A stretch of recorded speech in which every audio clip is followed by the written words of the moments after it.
Y continuamos con la lección 5, afinidad de seres encarnados con ciertas plantas o animales. Por otra parte, aunque la experiencia en esa especie le haya correspondido realizarla en otro planeta, esa vibración de la especie ya asimilada por el espíritu al expresarse en un nuevo medio es traducido al medio. Pregunta: ¿qué ocurre entonces si un ser infringe la ley del amor respecto a un caballo, por ejemplo, y cuando experimentó como soplo espiritual no lo hizo como caballo, sino en otro animal de la misma especie, y por lo tanto su espíritu no posee esa vibración para poder acentuar la vibración correspondiente en el ser que se está gestando? Explicación: cada especie tipo tiene su alma grupal. La deuda kármica es con el alma grupal.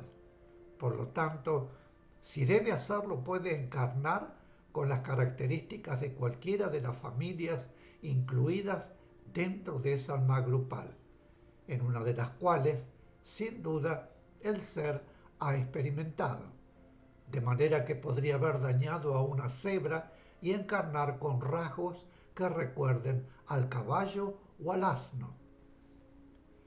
Pregunta: ¿en qué forma un ser humano puede ir adquiriendo expresiones análogas a una especie animal? Explicación: por presión de sus sensaciones, sentimientos y pensamientos. Puede, por ejemplo, tratarse de una persona cruel. En ese caso, sus vibraciones internas la llevarán a tener inclinaciones instintivas semejantes a las de un animal de aquellos que calificamos como crueles y darle ciertas características como la expresión de su mirada, por ejemplo, que en ciertos momentos lo asemejen. Esto puede producirse debido a las experiencias ancestrales que aún no fueron superadas por falta de voluntad para el esfuerzo necesario. Como humanos, es nuestro deber superar el ancestro animal, cosa que el hombre actual aún no ha logrado. Si en lugar de esforzarse por superarlo, el hombre se impregna de esas vibraciones, ellas producen en su aspecto sensorial necesidades semejantes a las de esa especie. Esa vibración interna se refleja, por ejemplo, en la mirada, en los gestos, lo cual produce la semejanza que notamos.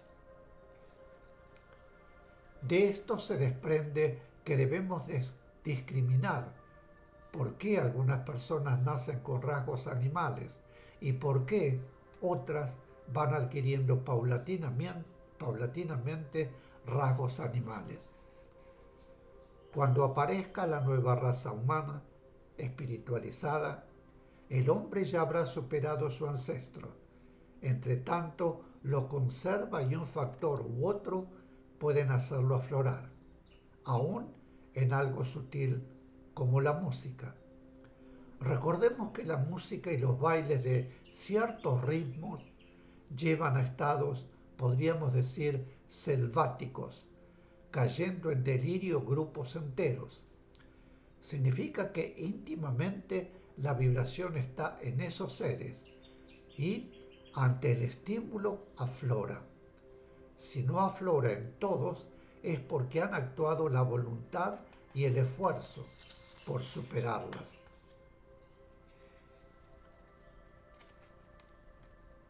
Pregunta: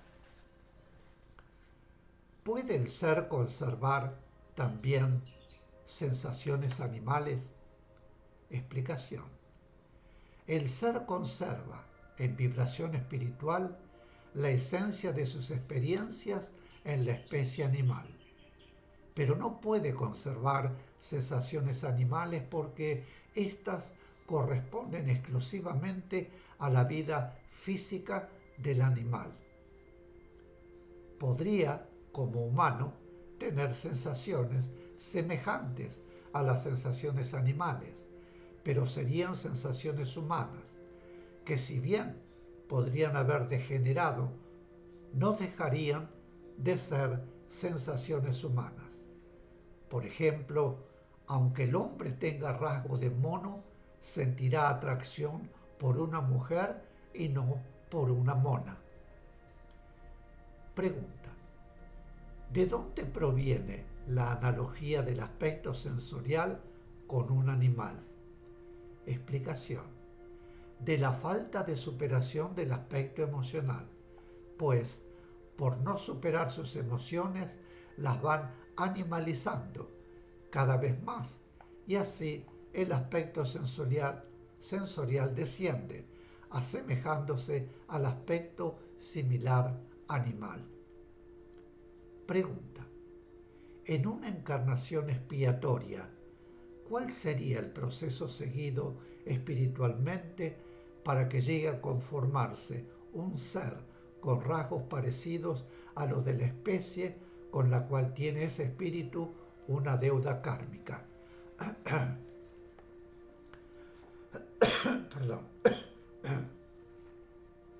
Explicación: como dijimos, por haber actuado contrariando a la ley del amor con respecto a una especie animal, podría nacer el ser con rasgos semejantes a un animal de esa especie, lo cual lo disminuiría como humano y le causaría dolor, y posiblemente a la vez lo inclinaría amorosamente hacia esa especie. Para ello, al ir formándose el embrión, la partícula espiritual regida por la ley actuaría de acuerdo con su necesidad kármica expiatoria. Todas las vibraciones correspondientes a las experiencias en los reinos de la naturaleza y en el reino humano van quedando en el espíritu. Por su parte, el aspecto físico de los seres conserva también las vibraciones correspondientes a las etapas animales superadas. En el proceso de su gestación, el embrión del ser humano va pasando por las diferentes etapas animales en forma progresiva.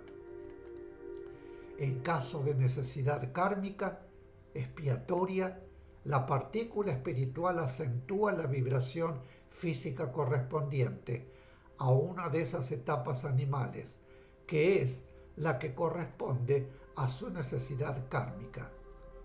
La gestación del ser continúa normalmente, pero como en determinado momento hubo en esa materia en formación preponderancia de aquella vibración, nacerá un ser humano que tendrá rasgos que recordarán a esa especie, rasgos que conservará en la medida que convenga a su necesidad expiatoria. Cuando por necesidad expiatoria debe nacer un ser con deficiencia mental, la partícula espiritual, al conformar los cuerpos físicos invisibles y sus centros o puntos de apoyo para la conexión de la partícula espiritual, la mente superior con la mente humana, esos centros quedan en estado deficiente o rudimentario, de modo que la mente humana no puede expresar debidamente la inteligencia. La conexión deficiente puede producirse también entre el alma superior y el alma humana, y entonces el ser no tiene tampoco capacidad para sentir como corresponde a su evolución espiritual. No podrá, pues, manifestar capacidad sensorial exquisita, arte y demás, como tal vez podría serlo su espíritu si la conformación de sus cuerpos físicos invisibles hubiera sido normal. Por eso no debemos dudar del amor y la justicia divina ante los casos de seres disminuidos, aunque debemos siempre ayudarlos amorosamente. Humanamente debemos condolernos y tratar de ayudarlos y remediar su mal, y todo el bien que deseemos hacerle será en nuestro propio bien, por ser una expresión de amor. Si la necesidad kármica expiatoria solo abarca un período de esa vida humana, los centros de contacto quedan solamente obstruidos y luego, por diferentes medios, especialmente por la ciencia, entran en acción normal cuando llega el momento. Por eso, si bien no debemos lamentarnos ante los casos de seres disminuidos, puesto que sabemos que ello responde a una necesidad kármica expiatoria, tampoco debemos desentendernos de ellos, porque nuestro amor les ayudará a pasar su prueba dolorosa más fácilmente. Por otra parte, el amor será también la fuerza que procurará los medios que, en los casos de necesidad kármica transitoria, producirán los hechos que culminarán en su recuperación física. Esos seres están en estado inconsciente en el aspecto humano, pero no en el aspecto espiritual. Es dolorosísimo para un ser espiritual realizar una encarnación sin poder expresarse como corresponde, cuando precisamente es a través de sus hechos conscientes que puede obtener progreso. Pero si desperdició una encarnación no utilizándola para tratar de progresar, deberá realizar otra encarnación en la cual tendrá la sensación exacta de lo que desperdició anteriormente y posiblemente no habrá de repetirlo. Cuanto más profundizamos en el conocimiento de la verdad, mejor comprendemos que todo en la vida es exacto y perfecto. Pregunta: ¿qué diferencia hay entre una encarnación expiatoria y una encarnación por razones kármicas?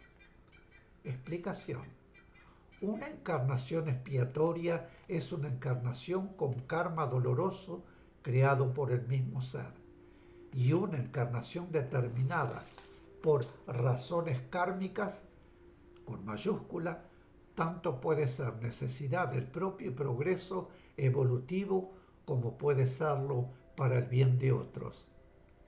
La ley del karma es ley de trabajo.